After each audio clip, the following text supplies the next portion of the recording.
Hi, I'm Jane Vinson, Head of Value Creation here at BGF. Today I'm joined by Matt Reid, COO at BGF, and Anthony Healy, CEO of Australian BGF.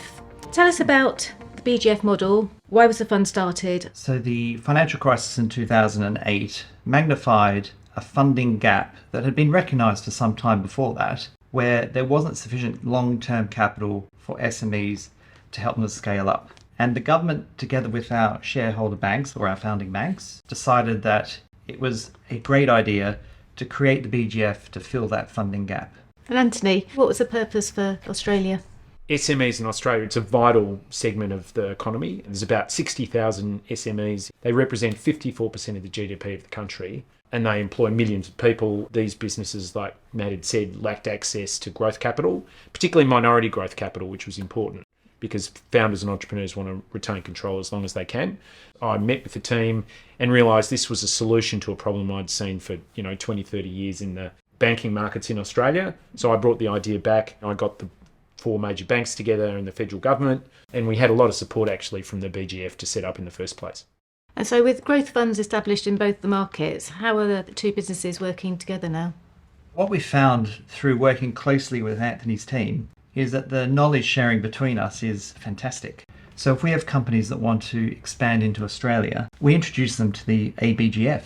And the expertise and on-the-ground knowledge that they have actually helps us not only attract new investment, but grow the value of the investment we have, because they often head down to Australia and the first place they might visit is ABGF's offices. And from your perspective, Anthony, have we seen portfolio companies benefit from the relationship? Yeah, absolutely. A good example of that would be a company called InSkin, which is a company we've just recently invested in. They're a business that's been incredibly successful in their domestic market, but the opportunity for them is, and partly why we're investing, is to expand into the UK and European market. BGF can help introduce them to portfolio companies with knowledge on the ground in those markets, and potentially board directors that can support them through that journey. And Matt, can you tell us about typical types of businesses that you invest in? Early on in our mission, it was certainly focused on scale-up businesses who needed approximately 2 to 10 million in capital. They were profitable, they had good growth trajectory, and a great team running it. And since then, we've expanded the mandate slightly. So we're now doing some quoted deals. That's for companies on the AIM market in the UK. So that's a smaller company market, which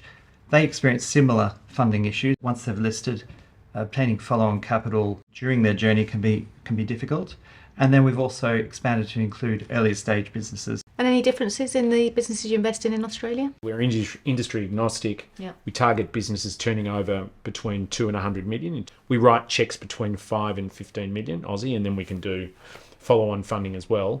And we look for businesses that are profitable, that have a unique value proposition and significant growth potential. Invest in a business that's transforming the aviation sector in Western Australia. Invest in a business that's tackling e-waste in Australia, one that's electrifying the mining sector, and a whole range of others. And for businesses that are a bit earlier on in their journey, what would be your tips for making them attractive for investment? Often we talk to founders who say they want to sell a chunk of their business and bring in new capital, but they can't necessarily articulate what that capital will be used for.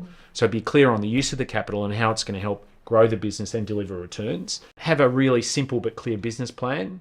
Be able to articulate your unique value proposition and what differentiates you. And then make sure that you're investment ready from a financial perspective. Get your house in order, essentially. Yeah. Matt, at the other end of the journey, what does an exit process look like?